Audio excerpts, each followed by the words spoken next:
দেখছো, এগুলো হচ্ছে চাল। প্রায় 5 মিনিটও না, 2-3 মিনিট ধরে বাড়িটা শান্ত ছিল, আর আমরা একটুখানি কিছু কথার মধ্যে আবদ্ধ হয়ে গেছিলাম, কথা বলছিলাম আমরা। শান্ত হয়ে গেছে, বুঝতে পারিনি কেন শান্ত হয়ে গেছে। এই যে এইটা হচ্ছে তার কান্না। এই যে কি করেছো তুমি এটা? দেখো শুধু চাল ফেলে সারা ঘরের অবস্থা দেখো শুধু। ওই দেখো, দেখলে? দেখো এটা কি হচ্ছে।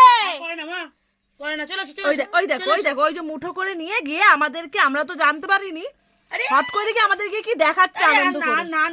তারপর দেখি দেখো চালের কৌটো খুলে, এই যে ঢাকনা খুলে, এই হচ্ছে ঘরের অবস্থা।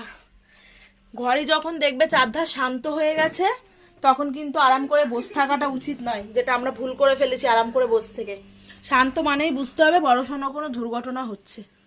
এটা হচ্ছে তার প্রমাণ।